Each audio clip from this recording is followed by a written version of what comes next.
The U.S. ambassador to Canada has a warning for Canadians. Pete Hoekstra says the way this country is responding to U.S. tariffs is threatening the future of our free trade agreement.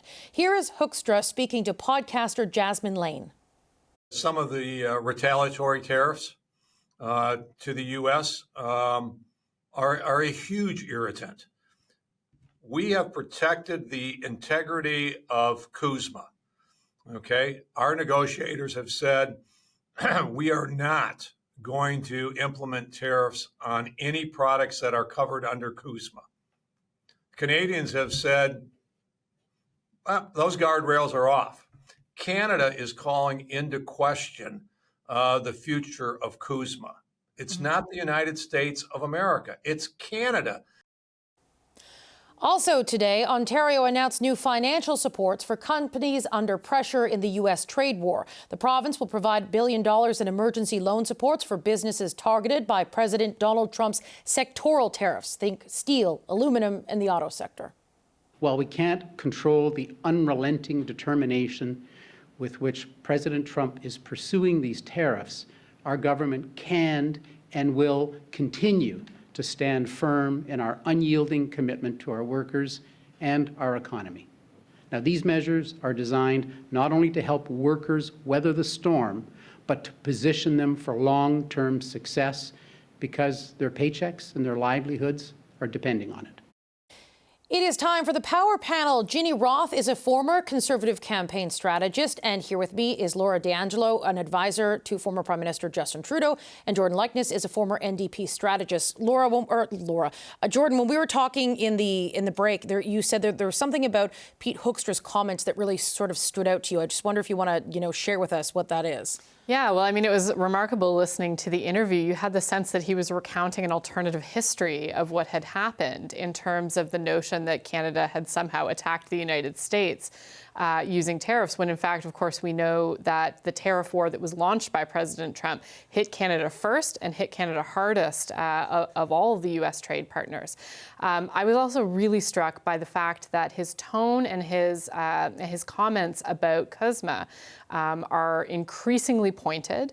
And you really have the sense and the idea that there is a threat implied there, that if Canada doesn't come to heel on some of these irritants, as he calls them, like the retaliatory tariffs, that CUSMA itself, which of course is what's providing the bulk of protection to Canadian trade right now, might be in jeopardy.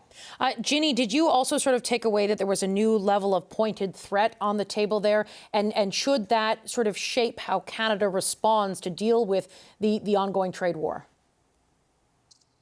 I had a similar reaction to Jordan, actually. It was funny to hear him use the phrase counter tariff and then imply that that was some sort of like first volley or, first aggression. It's like, actually in the name, it says counter. We were countering your tariffs. Look, I think some of the counter tariffs have been foolish from the beginning, mainly because they hurt Canadians and they hurt our economy just as much as they hurt the US, if not more, because of the proportionality of them. I also think some of the boycotts we've had in place, the Ontario government took issue with Starlink, and then Elon Musk fell out with Trump. So, I think some of the stuff that was designed to appeal to the domestic audience in Canada that was frustrated with Trump was not worth the squeeze, especially if it is becoming an irritant in the negotiations. Having said that, I don't think Trump or any of his envoys, including the ambassador, is a good faith actor in terms of how they're viewing and talking about these negotiations. They're clearly not trying to come to a fair deal. We know that they see tariffs as like a revenue stream, a way to tip the scales in favor of the US. And so I also don't think we should necessarily take the ambassador's words, or frankly anyone speaking on behalf of the US government administration and their negotiators, in good faith. We're all not in the negotiating room. We don't know where things are falling apart, what Canada's willing to do and not do. And so I don't think we should overcompensate in reacting to the ambassador's comments, especially given that he's mischaracterizing so many important events. Certainly one thing that sort of stood out there, and in our conversation, in our interview that we did with him last week when he was on here, we pressed him on, this Canada's response did not happen in this vacuum. Like, this was cause and effect. It was the Trump administration came forward with, tariffs related to border security, and Canada responded. And Canada was not the one to make the first move here. What do you make of the way that the ambassador is sort of framing this conversation and trying to sell it to a Canadian audience? I mean, it really feels like the ambassador's living in an alternate timeline right now. It doesn't feel like he's watching or listening or hearing any of the same things we are. And I think, Ginny called it a mischaracterization, and it absolutely is, right? This is very clear, at least to Canadians, that this trade war was sparked by tariffs, by, threatening CUSMA overall, and by suspending trade talks at various points over the past number of months. And I think a big part of this is also Canadians recognizing and feeling like we need some leverage in these negotiations. These counter tariffs, these measures that the Canadian government are using, whether you agree with all of them specifically or not, are providing Canada with some leverage during the negotiations. And we do need that leverage, right? And I think the Prime Minister and Minister LeBlanc in particular have been clear that if we need to, we will walk some of these pieces back. I think the digital service tax is an example of that.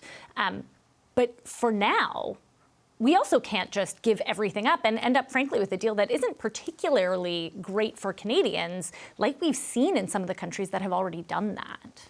Yeah, Jordan, is that something that stands out to you, that when we take a look at what other countries have been able to negotiate, that perhaps, Canada needs to be in sort of a position where, it needs to focus on what it does have in this moment, and perhaps this is something that Canadians will not like to hear. Perhaps Canadians need to get used to the idea that tariffs are kind of just here. Well, I think that there's a lot of evidence to suggest that even countries that have negotiated trade deals with Trump, those trade deals aren't worth the paper that they're written on, because he's been willing, for example, in Japan, he's gone back on agreements that have been made. There's also not a lot of evidence that unilaterally disarming in terms of making concessions on things like counter tariffs or even other things like the digital services tax has done much to advance Canada's negotiating position. So in some sense, I think that probably the best outcome right now for Canada is for not a lot to happen in the moment, and hopefully move towards something a little bit more productive. But the real elephant in the room is the CUSMA renegotiation that's coming, and it's going to come very fast. And so obviously with the proportion of goods that are covered by that, if that were to be weakened and attacked in the same way that we've seen President Trump attack Canada with sectorally specific tariffs, we would be in for some really serious economic trouble. Yeah, the CUSMA reevaluation is technically set to start in 2026. There'll be a review process that starts in the months leading up to that. Ginny, I want to ask you, do you think there's anything the Carney government could be doing or could be doing better to try and position itself ahead of the review of CUSMA? I mean, I think they have to be managing expectations a little bit better. I suppose that's in their political interests, but you hear the Prime Minister and others in government say a lot, well, don't fret everyone. I think if they use the number they use is 85% of goods are covered under CUSMA are not affected by the current tariff regime. Well, if that suddenly is under threat, that really undermines the don't worry message. And I think that industry and Canadians need to start preparing themselves. I think Jordan's right. This is looming large, and I don't think it's an accident that the ambassador is sort of raising CUSMA in a semi-threatening way. Because people are taking a lot of comfort in that right now, and I don't think that comfort will necessarily continue to exist. Now, CUSMA benefits go both ways. So much like on a lot of the other tariff conversations, I think we have a strong argument to make to representatives in Congress and senators and governors in the U.S. about individual industries that would be decimated in the U.S. if CUSMA fell apart. So there is some leverage there. But it is a real concern, and we have to start to plan out for our economy what it could mean if that 85% that's currently unaffected all of a sudden is affected. Laura, given how specific the ambassador's sort of comments were and how pointed they were at CUSMA, we know that Canadian senior ministers have been going down to Mexico. Premier Danielle Smith went down to Mexico. Mark Carney is expected to go down to Mexico. How does that sort of change the dynamic there? Is this an opportunity for Canada to sort of have while we are trading partners with Mexico in this trilateral agreement, things haven't always been smooth between Canada and Mexico specifically. Is this now sort of a must-heal relationship in order to sort of work together to try and deal with Donald Trump? I mean, I think all indications point that the government certainly feels that way. I think that there is no question we are in a world right now where the relationship, from a trade perspective, between Canada and Mexico has to be very strong. If we are heading into CUSMA renegotiations in early 2026 or before, which certainly seems like it's a potential, then Canada needs to make sure that Mexico is at least in some ways aligned. I think the reality is the ambassador's been clear, with your interview, but also with this interview that we're discussing, that tariffs in some form are here to stay in the long term. And so Canadians need to start wrapping their brains around. That means pretty drastic changes to our economy and to the way we do trade, not just with the U.S., but worldwide. Jordan, we've got about 2 minutes left. I'm curious, do you think that one thing that Pete Hoekstra keeps bringing up, he's very frustrated with Canada's response, this, buy Canadian, travel Canadian. He seems to be perplexed by why this would happen in this moment. Do you think that Canadians will continue to lean into this, or at some point do, Canadians say, I miss this product, or, I want to go see so-and-so in the United States? Do you see there being a sort of a weakening in this sort of response, taking on a new approach to this? No, not really. I think Canadians are pretty angry. And in fact, public opinion polls have shown over the course of the summer that they've actually doubled down on calling for strong measures to counter the U.S. tariff attacks. So I think there remains an appetite on the part of Canadians to sort of make maybe what might be symbolic choices, but to make different choices to signal their unhappiness.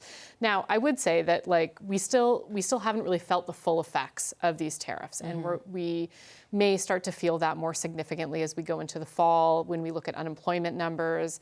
And so those things, perhaps that will change it then. But for now, Canadians, I think they're still mad and they're still willing to take that fight to the U.S. And the longer it drags on for steel, for aluminum, for complications for the auto sector. Absolutely. Even though we have those carve-outs for the CUSMA compliant goods, it's still an incredibly complicated scenario for Canadian companies to try and navigate. Okay, we'll leave the conversation there for now. Power Panel, thank you so much for joining us today. Ginny, Laura, and Jordan.